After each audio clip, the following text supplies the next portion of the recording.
Assalamualaikum warahmatullahi wabarakatuh. Kembali lagi di channel Guru Ozi. Mudah-mudahan kita semua mendapatkan manfaat dari video ini.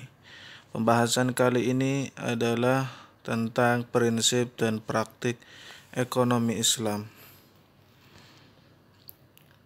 Yang pertama, pengertian muamalah. Menurut bahasa atau etimologi, muamarah berasal dari kata muamalatun, bentuk masdar dari amala yu'amilu muamalatan. Artinya saling bertindak, saling berbuat, dan saling mengamalkan. Perbedaan pengertian muamalah yaitu dalam arti luas dan dalam arti sempit. Pengertian luasnya yaitu mencakup munakahat atau pernikahan, mawarisan atau mawaris, politik, pidana, dan lain sebagainya. Sedangkan pengertian sempit, muamalah yaitu hanya tentang ekonomi Islam atau iqtisadiyah. Ruang lingkup ekonomi Islam di era modern banyak sekali ya, seperti perbankan, asuransi, pasar modal, obligasi, reksadana, PMT, koperasi, pegadaian, MLM, syariah, fungsi uang, atau kebijakan fiskal, dan lain sebagainya. Memahami hukum muamalah, hukumnya wajib bagi setiap muslim. Namun, untuk menjadi ahli di bidang muamalah, di bidang ekonomi Islam, itu hukumnya fardu kifayah. Fardu kifayah artinya apabila sebagian dari kita sudah ada yang menjadi ahli di bidangnya, maka kita sudah gugur kewajibannya untuk menjadi ahli di bidang ekonomi Islam. Kemudian dalam muamalah yang pertama yaitu tentang jual beli. Ini adalah dalil tentang jual beli. Ketika suatu sahabat Rasulullah bertanya kepada Rasulullah, "Ayyul kasbi atyab?" Kemudian Rasul menjawab, "Qala amalu rajuli biyadih wa kullu bai'in mabrurin." Sahabat Rasul bertanya kepada Nabi, "Pekerjaan apakah yang paling baik?" Kemudian Nabi SAW bersabda, "Pekerjaan seseorang yang dengan tangannya dan setiap jual beli yang bersih." Maksud yang terkandung dalam hadis ini yaitu pekerjaan yang paling baik adalah seseorang yang bekerja dengan tangannya sendiri, dengan keringatnya sendiri yang halal, dan setiap jual beli perdagangan. Jadi orang yang berdagang adalah pekerjaan yang baik, kata Nabi SAW. Pengertian jual beli yang pertama menurut bahasa yaitu tukar menukar, dan menurut istilah yaitu tukar barang dengan uang, melepaskan hak kepemilikan, dan saling rela. Rukun jual beli. Rukun jual beli adalah sesuatu yang harus ada dalam jual beli. Yang pertama harus ada pelakunya. Pelakunya siapa? Yaitu penjual dan pembeli. Syaratnya apa? Syaratnya harus akil balik atau dewasa. Kemudian rukun yang kedua yang harus ada yaitu harus ada barangnya, barang yang mau dijual belikan. Syaratnya yaitu suci, bermanfaat, sudah dimiliki, dan bisa diserahkan dan terukur. Kemudian rukun jual beli yang ketiga yang harus dilakukan yaitu akad atau ijab qabul, yaitu suatu perkataan antara ijab dan qabul dengan cara yang dibenarkan syariah yang menetapkan adanya akibat-akibat hukum pada objeknya. Kemudian perilaku atau sikap penjual pembeli yang pertama berlaku benar atau lurus, menepati amanah, menepati janji. Kemudian yang ketiga jujur, tidak berbohong. Kemudian yang ketiga khiyar itu memilih. Yang dibagi tiga, khiyar majelis, khiyar syarat, dan khiyar aib atau cacat. Khiyar majelis itu hak pilihan ketika di tempat jual beli di tempat lokasi tersebut. Hak menentukan pilihan bagi kedua belah pihak antara penjual dan pembeli untuk melangsungkan jual beli atau membatalkannya selama masih di tempat majelis jual beli tersebut. Apabila keduanya telah berpisah dari majelis akad tersebut, maka hilanglah hak khiyar ini sehingga perubahan tidak dapat dilakukan lagi. Kemudian yang kedua, khiyar syarat. Khiyar syarat yaitu kedua orang yang sedang melakukan transaksi jual beli mengadakan kesepakatan menentukan syarat atau salah satu di antara keduanya menentukan hak khiyar sampai waktu tertentu. Maka ini dibolehkan meskipun rentang waktu berlakunya hak khiyar tersebut cukup lama. Kemudian khiyar aib. Khiyar aib hanya untuk membatalkan atau melangsungkan jual beli bagi kedua belah pihak yang berakad apabila terdapat suatu cacat pada objek yang diperjualbelikan dan cacat itu tidak diketahui pemiliknya ketika akad berlangsung. Jadi ketika seorang membeli barang kemudian sampai rumah ternyata barangnya rusak, cacat, maka boleh dikembalikan selama cacat tersebut tidak diketahui oleh penjualnya, atau ketika akad berlangsung penjual nggak tahu kalau ini barangnya cacat, maka boleh dikembalikan. Kemudian instrumen jual beli dalam pasar. Yang pertama, salam, pesanan dengan uang lebih dahulu. Kita pesan barang dengan membayar uangnya dulu kontan. Transaksi jual beli di mana penjual memberikan barang pada pembeli pada masa yang akan datang dengan pembayaran penuh terlebih dahulu. Kemudian yang kedua, istisna. Istisna atau pesanan dengan uang belakangan. Akad jual beli dalam bentuk pemesanan pembuatan barang tertentu dengan kriteria dan persyaratan tertentu yang disepakati antara pemesan atau pembeli dan penjual atau pembuat. Jadi pesan dulu, ketika barangnya sudah jadi baru dibayar. Kemudian rohan atau gadai, yaitu transaksi menggunakan akad gadai. Gadai itu kita punya barang, kemudian barang tersebut dititipkan kepada orang lain dan orang lain tersebut memberikan kita uang. Tapi ketika kita mau mengembalikan uang tersebut, barang tersebut harus utuh, tidak dipakai. Itu adalah gadai. Kemudian murabahah. Murabahah yaitu menjual suatu barang dengan menegaskan harga belinya kepada pembeli dan pembeli membayarnya dengan harga yang lebih sebagai laba. Kemudian yang terakhir, ijarah atau kontrak, yaitu suatu kontrak sewa yang kemudian menjadi transaksi jual beli ketika penyewa menggenapkan pembayaran pada akhir kontrak. Jadi kontrak itu bukan memiliki, akan tetapi dipakai untuk beberapa waktu saja. Ketika masa waktunya sudah habis, maka barang tersebut dikembalikan. Kemudian transaksi yang dilarang di dalam Islam, yaitu yang pertama, semua aktivitas investasi dan perdagangan atas barang dan jasa yang diharamkan oleh Allah, seperti manusia, arak, narkoba, dan lain sebagainya. Kemudian yang kedua, riba. Riba jelas haram. Kemudian penipuan atau kecurangan. Kemudian perjudian. Kemudian transaksi yang mengandung ketidakpastian atau gharar. Kemudian penimbunan barang.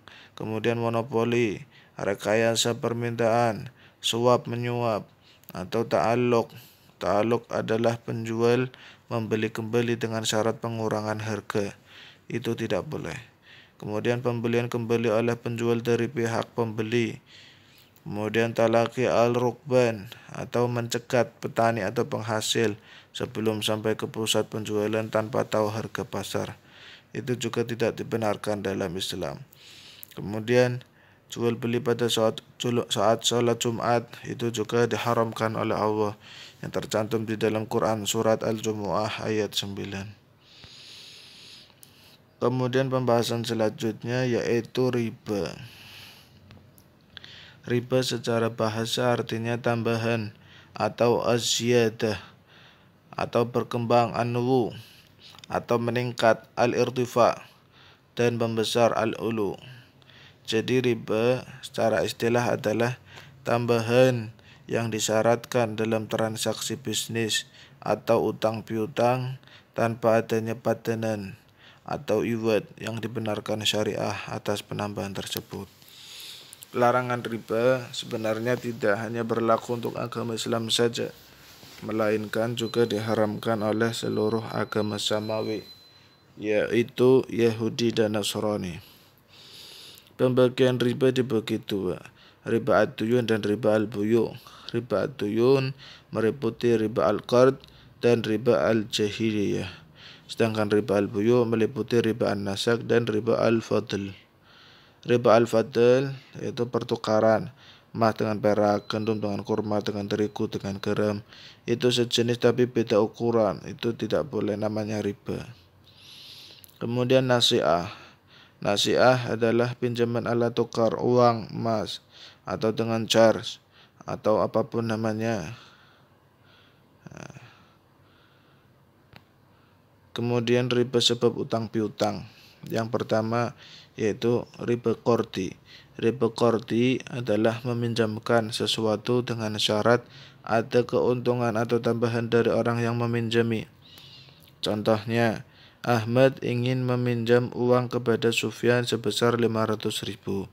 Sufyan menyetujui dengan syarat ketika Ahmad akan mengembalikan, Ahmad harus membayar 550.000. Ini riba namanya karena ada tambahannya 50.000. Haram. Kemudian yang kedua riba jahiliyah. Dinamakan jahiliyah karena riba ini terjadi atau sering dilakukan pada zaman jahiliyah, yaitu utang dibayar lebih dari pokoknya karena si peminjam tidak mampu membayar utangnya pada waktu yang ditetapkan. Contoh, Ahmad meminjam uang kepada Sufyan sebesar 500.000 dan dalam waktu 2 bulan Ahmad harus bayar. Tiba waktunya ternyata Ahmad belum bisa bayar, lalu Sufyan memberikan denda sebesar 50.000. Jadi ketika ada uang, Sufyan harus membayar 550.000 karena telat dari waktu yang ditentukan. Ini namanya riba jahiliyah.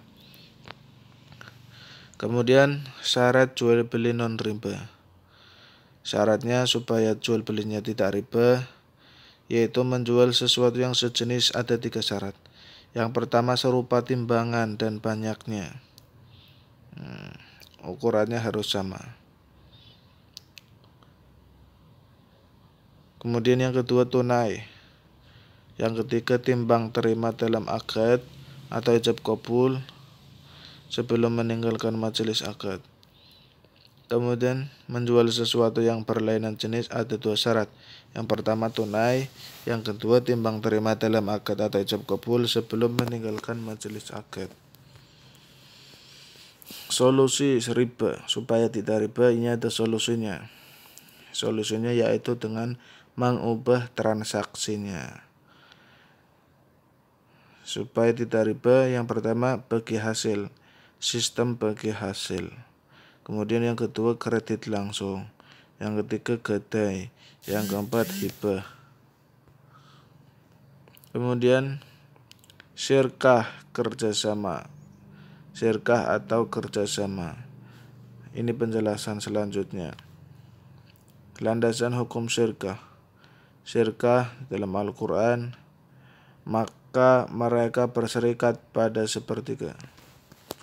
Dan di dalam surat Al-Sod ayat 24 di situ dijelaskan yang artinya dan sesungguhnya kebanyakan dari orang-orang yang berserikat itu sebagian mereka berbuat zalim kepada sebagian yang lain, kecuali orang yang beriman dan mengerjakan amal soleh. Kemudian di dalam hadis Rasul sallallahu alaihi wasallam bersabda, sesungguhnya Allah Azza wa Jalla berfirman, Aku pihak ketiga dari dua orang yang berserikat selama salah satunya tidak mengkhianati lainnya. Hadis riwayat Abu Daud. Jadi syirkah atau kerjasama itu boleh. Kemudian macam-macam syirkah. Macam-macam syirkah, yang pertama syirkah inan atau harta. Syirkah yang dilakukan oleh dua orang, bukan lembaga, yakni dua orang berikut harta mereka berdua yang bersepakat untuk secara langsung menjalankan aktivitas yang melibatkan harta tersebut untuk mencari keuntungan. Jadi dua orang ini masing-masing mempunyai modal harta. Kemudian harta tersebut digabungkan untuk menjalankan aktivitas yang menghasilkan keuntungan. Kemudian keuntungan tersebut dibagi dua. Kemudian syirkah abdan. Syirkah abdan yaitu syirkah fisik. Syirkah yang dilakukan oleh dua orang atau lebih hanya dengan badannya, dengan tenaganya, dan sama sekali tidak melibatkan hartanya masing-masing. Jadi dua orang ini bekerja sama dengan tenaganya untuk menghasilkan uang. Kemudian uang tersebut dibagi dua. Yang ketiga syirkah mudharabah. Syirkah yang dilakukan oleh fisik atau orang dan harta, yakni pihak yang memiliki harta disebut sebagai pemodal atau investor, sedangkan pihak yang hanya menyertakan fisiknya disebut pengelola. Jadi kerjasama antara pemodal dan pengelola. Orang yang mempunyai harta memodali untuk bekerja sama dengan orang yang mampu mengelola dengan fisiknya. Ini namanya syirkah mudharabah. Kemudian syirkah wujuh. Syirkah yang dilakukan oleh dua orang dengan menggunakan harta orang lain di luar keduanya. Jadi dua orang ini sebagai pengelola semua. Pemodalnya yaitu diambil dari pihak ketiga di luar orang ini. Namanya syirkah wujuh. Dan yang terakhir syirkah muwafadhah. Syirkah muwafadhah yaitu bersyirkahnya dua pihak dalam semua macam syirkah yang ada dalam Islam. Misalnya berkumpulnya antara syirkah inan, syirkah abdan, syirkah mudharabah, dan syirkah wujuh dikumpulkan jadi satu. Jadi ada pemodalnya, ada yang mengelolanya, ada orang lain di luarnya yang mengirimkan modal menjadi investor. Itu semuanya berkumpul, namanya syirkah muwafadhah. Kemudian syirkah dalam pertanian. Syirkah dalam pertanian ada tiga. Yang pertama musaqah adalah bentuk kerjasama di mana orang mempunyai kebun, memberikan kebunnya kepada orang lain atau kepada petani agar dipelihara, dan penghasilan yang didapat dari kebun itu dibagi berdua menurut perjanjian sewaktu akad. Jadi ada salah satu orang punya kebun, kemudian menyuruh seseorang untuk merawatnya. Kemudian hasil perkebunan itu dibagi dua. Kemudian yang kedua syirkah muzara'ah adalah kerjasama dalam pertanian berupa paruan sawah atau ladang, seperdua atau sepertiga atau lebih atau kurang, sedangkan benihnya, bibit tanamannya dari petani. Jadi ada dua orang mempunyai ladang, mempunyai sawah, bisa mempunyai sawah separuhan atau satunya 3/4, satunya 1/4, digabung jadi satu. Kemudian menyuruh petani untuk menggarapnya. Itu namanya kerjasama syirkah muzara'ah. Kemudian yang ketiga mukhabarah adalah kerjasama dalam pertanian yang berupa paruan sawah, ladang, 1/2 atau 1/3 atau lebih atau kurang, sedangkan benihnya dari pemilik sawah. Ini sama dengan muzaraah, bedanya kalau muzaraah benihnya dari petani, sedangkan muhabarah benihnya dari pemilik sawah atau pemilik ladang tersebut.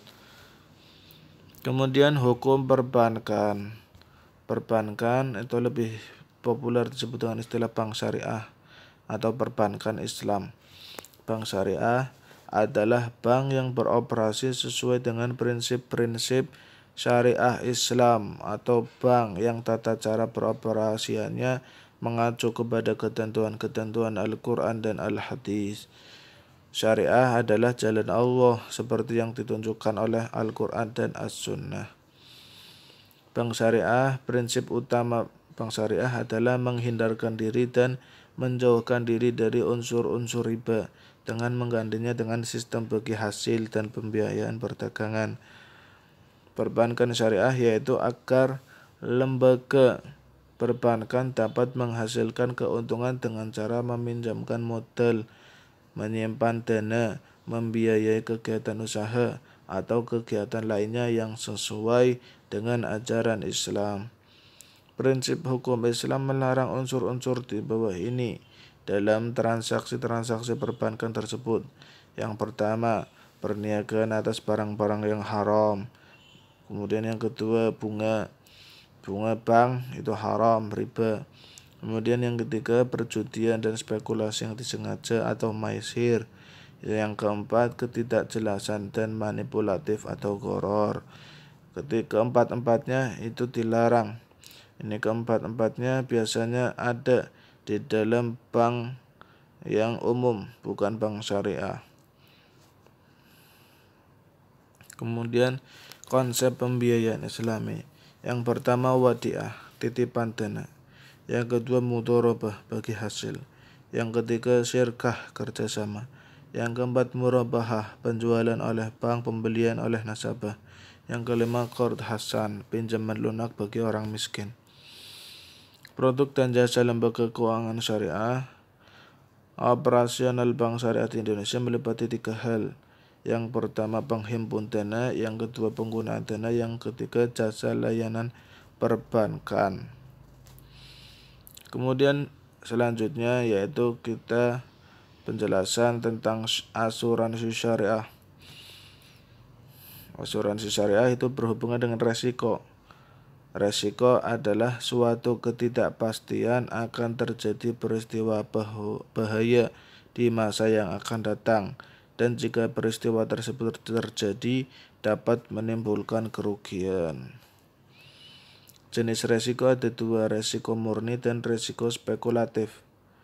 Resiko murni itu kalau tidak terjadi tidak apa-apa, tapi kalau terjadi rugi. Contoh, kerusakan harta karena kebakaran, gempa bumi, meninggal, sakit, atau cedera karena kecelakaan. Itu semua bisa diasuransi. Kemudian yang kedua resiko spekulatif. Kalau dilakukan bisa untung, bisa rugi, atau break even. Contohnya investasi saham, jual beli valuta asing, berdagang atau berusaha. Pada umumnya hanya resiko murni yang dapat diasuransikan. Resiko spekulatif tidak bisa diasuransikan.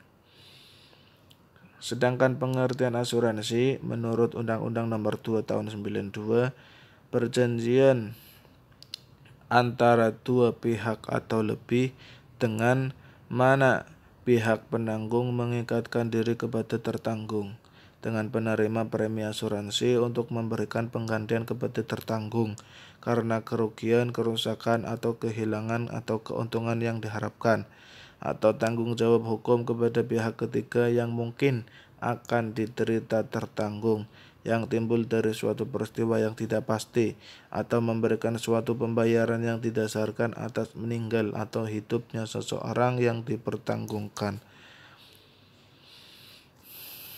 Manfaat asuransi itu ada banyak, ada 4 yang hanya bisa kami tulis di sini. Yang pertama, mengurangi beban keuangan akibat timbulnya kerugian, menyediakan dana apabila terjadi musibah. Yang kedua, mengurangi ketidakpastian resiko. Yang ketiga, memperoleh masukan berupa informasi dan saran mengenai cara untuk mengurangi atau meminimalisasi risiko. Yang terakhir, manfaat asuransi yaitu menciptakan ketenangan untuk bekerja. Jenis asuransi ada dua. Sifat kepesertaannya asuransi wajib dan asuransi sukarela. Asuransi wajib itu asuransi sosial. Contoh, kita membayar setiap bulan, bayar asuransi. Apabila kecelakaan penumpang, uang itu kita bisa diambil untuk berobat, untuk rumah sakit misalnya. Kemudian yang kedua, jenis objek pertanggungan. Asuransi jiwa yaitu objek pertanggungan meninggal atau hidupnya seorang. Contoh, asuransi kematian, asuransi kecelakaan diri, dan asuransi kesehatan. Asuransi umum atau kerugian yaitu objek pertanggungan harta atau hak atau milik kepentingan. Contoh, asuransi kebakaran, asuransi kendaraan bermotor, asuransi pengangkutan barang, asuransi tanggung jawab hukum, dan lain sebagainya. Asuransi syariah dalam bahasa Arab, asuransi dikenal dengan istilah at-ta'min yang diambil dari kata amana dan berarti memberi perlindungan, ketenangan, dan rasa aman, bebas dari rasa takut.